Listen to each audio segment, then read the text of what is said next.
Hello friends, welcome back to Riyan's team blog.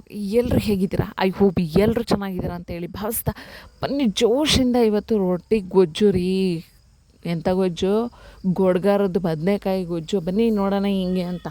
So ಈಗ ಬದನೆಕಾಯಿ ತಗೋಬೇಕು. ಇದಕ್ಕೆ ಒಂದು 3 ಬದನೆಕಾಯಿ, ಯಾವುದಾದ್ರೂ ಆಗುತ್ತೆ ಬದನೆಕಾಯಿನ ತಗೊಂಡು ಸಾಂಬಾರು ಸೊಪ್ಪು ತಗೊಂಡಿದ್ದೀನಿ. ಹಂಗೆ ಒಂದು 3-4 ಹೆಸರು ಬೆಳ್ಳುಳ್ಳಿ, ಒಂದು 4 ಕಾಳು ಮೆಣಸು ಕಾಳು, ಒಂದು ಸ್ವಲ್ಪ ಜೀರಿಗೆ, ಒಂದೆರಡು ಹಸಿರು ಮೆಣಸಿನ್ಕಾಯಿ, ಕರ್ಬೇವಿನ ಸೊಪ್ಪು, ಉಪ್ಪು, ತುಪ್ಪ ಮತ್ತು ಒಗ್ಗರಣೆಗೆ ಸಾಸಿವೆ. ಇಷ್ಟನ್ನು ಸೈಡಲ್ಲಿ ಎತ್ತಿಡ್ಕೊಂಡ್ರೆ ವೀಡಿಯೋ ಪಾಸ್ ಮಾಡಿಬಿಟ್ಟು ಎತ್ತಿಡ್ಕೊಳ್ರಿ ಜಲ್ದಿಯಾ. ಸೊ ಈಗ ನೆಕ್ಸ್ಟ್ ಎತ್ತಿಡ್ಕೊಂಡಿದ್ದೀರಾ ಅಂದ್ಕೊಂಡಿದ್ದೀನಿ. ಈಗ ಬದನೆಕಾಯನ್ನು ಸ್ಟವ್ ಆನ್ ಮಾಡಿದ್ದೀರಲ್ವ, ಸ್ಟವ್ ಆನ್ ಮಾಡಿಬಿಟ್ಟು ಬದನೆಕಾಯನ್ನು ಸುಟ್ಕೊಳ್ಳೋಣ. ಚೆನ್ನಾಗಿ ಸುಟ್ಕೊಬೇಕು. ನೋಡಿ ನನ್ನ ಜೊತೆಗೇ ಸುಡಿ. ಇದಕ್ಕೂ ಮುಂಚೆ ಪೋರ್ಕ್ ಸ್ಪೂನ್ ಬರುತ್ತಲ್ವ, 3 ಹಲ್ಲಿನ ಸ್ಪೂನು ತೂತ ಮಾಡ್ಕೊಂಬಿಡಿ. ನಾನು ಮಾಡಿಲ್ಲ, ಅದ್ರದ್ದು ಪ್ರಭಾವ ನಾನು ಇವತ್ತು ಅನುಭವಿಸ್ದೆ. ಬದನೆಕಾಯಿ ಬ್ಲಾಸ್ಟ್ ಆಗಿಬಿಡ್ತು. ಸೊ ಅದು ತಪ್ಪನ್ನು ನೀವು ಮಾಡೋದಕ್ಕೆ ಹೋಗ್ಬೇಡಿ.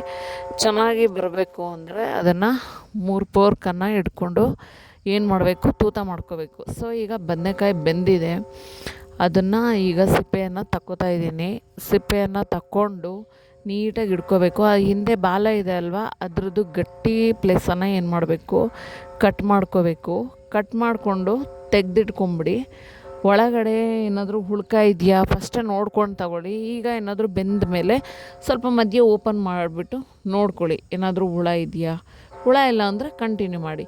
ಈಗ ನೆಕ್ಸ್ಟ್ ಏನು ಮಾಡಬೇಕು, ಈ 3 ಬದನೆಕಾಯಿ ಜೊತೆಗೆ ಒಂದು 3 ಹಸಿರು ಮೆಣಸಿನ್ಕಾಯಿನ ಬಾಣಲೆಗೆ ಹಾಕ್ಬಿಟ್ಟು ಸ್ವಲ್ಪ ಫ್ರೈ ಮಾಡೋಣ.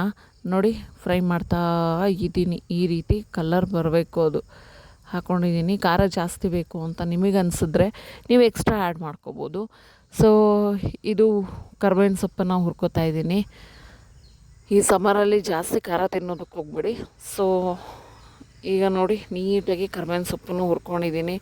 ಈಗ ಇಷ್ಟನ್ನು ಏನು ಮಾಡಬೇಕು, ಮಿಕ್ಸಿಗೆ ಹಾಕೊಂಬಿಡಿ. ಇದ್ರ ಜೊತೆಗೆ ಸಾಂಬಾರು ಸೊಪ್ಪು, ಬೆಳ್ಳುಳ್ಳಿ, ಜೀರಿಗೆ, ಕಾಳುಮೆಣಸು, ಉಪ್ಪು ಇಷ್ಟನ್ನು ಹಾಕ್ಕೊಂಡು ರುಬ್ಕೊಂಬಿಡಿ. ಉಪ್ಪನ್ನು ಈಗ ಸ್ಕಿಪ್ ಮಾಡಿದ್ರೆ ಒಗ್ಗರಣೆಗೆ ಹಾಕ್ತೀವಲ್ವ ಆಗ ಹಾಕ್ಬೋದು, ಪ್ರಾಬ್ಲಮ್ ಏನಾಗಲ್ಲ.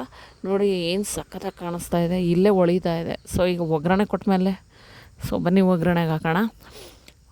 ಮಾಡ್ತಾಯಿದ್ದೀರಲ್ಲ ನನ್ನ ಜೊತೆಗೆ. ಸೊ ಬನ್ನಿ ಒಗ್ಗರಣೆಗೆ ಬಾಣಲೆ ಇಟ್ಕೊಂಡು ತುಪ್ಪವನ್ನು ಹಾಕೋತಾ ಇದ್ದೀನಿ. ತುಪ್ಪ ಇಲ್ಲ ಅಂದರೆ ಎಣ್ಣೆನೇ ಹಾಕೊಳ್ಳಿ, ಮೊಸರು ಜೊತೆಗೆ ಸಖತ್ತಾಗಿರುತ್ತೆ. ಸೊ ಈಗ ಸಾಸಿವೆನ ಹಾಕೋತಾ ಇದ್ದೀನಿ. ಸಾಸಿವೆ ಹಾಕೊಂಡ್ಮೇಲೆ ಕರ್ಬೇವಿನ ಸೊಪ್ಪು, ಜಜ್ಜಿರುವಂತಹ ಬೆಳ್ಳುಳ್ಳಿಯನ್ನು ಹಾಕ್ಕೊಂಡೆ. ಒಂದು 30 ಸೆಕೆಂಡ್ ಅಷ್ಟೇ. ಆಮೇಲೆ ಹಾಕ್ಕೊಂಡೆ ನೋಡಿ ಗೊಡ್ಗಾರದ ಮಿಶ್ರಣವನ್ನು ಹಾಕ್ಕೊಂಡು 2-3 ನಿಮಿಷನ ಬೇಯಿಸ್ಕೋಬೇಕು. ಅದನ್ನು ನೀಟಾಗಿ ತುಪ್ಪದ ಜೊತೆಗೆ ಹೊಂದ್ಕೋಬೇಕದು ನೀಟಾಗಿ. ನೋಡಿ ಹೆಂಗೆ ಕಾಣಿಸ್ತಾ ಇದೆ, ತುಪ್ಪಕ್ಕೆ ಒಗ್ಗರಣೆ ಕೊಟ್ಟಿರೋದ್ರಿಂದ ಸಖತ್ತು ಶೈನಾಗಿ ಕಾಣಿಸ್ತಾ ಇದೆ ನೋಡಿ ಅಲ್ಲಿ. ಹಾ ಸೂಪರ್ ಕಣ್ರಿ. ನೋಡಿ ಹಿಂಗೆ ಮಧ್ಯದಲ್ಲಿ ಕುದಿ ಬಂದ್ಬಿಡ್ಬೇಕು, ಆಫ್ ಮಾಡ್ಕೊಳ್ಳಿ. ಈಗ ರೊಟ್ಟಿನ ಬಡ್ಕೊಳ್ಳೋಣ ಬನ್ನಿ. ಸೊ ನಾನು ನಿಮಗೆ ಒಂದು ಸಲ ತೋರಿಸಿದ್ದೀನಿ ಗೋಧಿ ಮಸಾಲ ರೊಟ್ಟಿ ಮಾಡೋದು ಹೇಗೆ ಅಂತ. ಮಾಡಿದರೆ ಹೇಗಿತ್ತು ಅಂತ ಹೇಳ್ಬಿಟ್ಟು ಕಮೆಂಟ್ ಮಾಡಿ.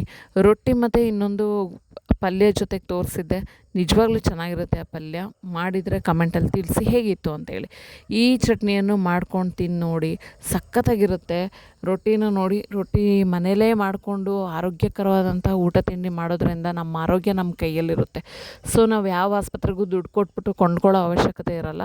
ಸೊ ಆರೋಗ್ಯ ಬೇಕಾ, ನಾನು ಮಾಡೋ ರೆಸಿಪಿಯನ್ನು ಮಾಡ್ಕೊಂಡು ತಿನ್ನಿರಿ ಸಾಕು. ನೋಡಿ ರೊಟ್ಟಿ ಬೇಯ್ತಾ ಇದೆ, ಪಕ ಅಂತ ಒಲೆ ಉರಿತೈತೆ. ಸೊ ನೋಡಿ ಸೌದೆ ಒಲೆ ಇಲ್ಲ ಅಂದರೆ ಸ್ಟವ್ ಮೇಲೆ ಮಾಡ್ಕೊಬೋದು. ಬಟ್ ಆದರೆ ಸೌದೆ ಒಲೆ ಇದೆ ನಮ್ಮ ಮನೇಲಿ. ಸೊ ಹಾಗಾಗಿ ನಾನು ತೋರಿಸ್ತಾ ಇದ್ದೀನಿ. ನಮಗೆ ಸೌದೆ ಒಲೆಯಲ್ಲೇ ಮಾಡಿರೋ ರೊಟ್ಟಿ ತುಂಬ ಇಷ್ಟ, ಯಾಕಂದರೆ ಅದ್ರ ಟೇಸ್ಟ್ ಒಂಥರ ಚೆನ್ನಾಗಿರುತ್ತೆ. ಸೊ ಬನ್ನಿ ಹಳ್ಳಿಗಳಿಗೆ ಭೇಟಿ ಕೊಡಿ. ನಿಮಗೆ ನಿಮ್ಮ ಅಮ್ಮ ಅಂದರು, ಅಪ್ಪಂದರು, ದೊಡ್ಡಪ್ಪಂದರು ಎಲ್ಲ ಇರ್ತಾರೆ. ಅವ್ರ ಹತ್ರ ಕೇಳ್ಕೊಳ್ಳಿ, ಮಾಡಿಸ್ಕೊಳ್ಳಿ, ತಿನ್ಕೊಳ್ಳಿ. ಸಂಬಂಧನೂ ಚೆನ್ನಾಗಿರುತ್ತೆ, ಆರೋಗ್ಯನೂ ಚೆನ್ನಾಗಿರುತ್ತೆ ಅಲ್ವಾ. ಸೊ ರೊಟ್ಟಿ ರೆಡಿ ಆಯಿತು. ಈಗ ಇದ್ರ ಜೊತೆಗೆ ಮೊಸರು ಗೊಡ್ಗಾರ ಹಾಕೊಂಡು ತಿಂದುಬಿಟ್ರೆ ಸೂಪರಾಗಿರುತ್ತೆ ಕಣ್ರಿ. ಎಲ್ಲಿಗೆ ಹೋಗ್ಬೇಕ್ರಿ, ಇದೇ ರೀತಿಯಾದಂತಹ ಸಾಂಪ್ರದಾಯಿಕ ರುಚಿಕಟ್ಟಾದಂತಹ ರೆಸಿಪೀಸ್ ನಿಮಗೆ ಬೇಕಾ? ನನ್ನ ಚಾನಲ್ನ ಸಬ್ಸ್ಕ್ರೈಬ್ ಮಾಡಿ, ಶೇರ್ ಮಾಡಿ, ಲೈಕ್ ಮಾಡಿ. Take care, bye bye, love you.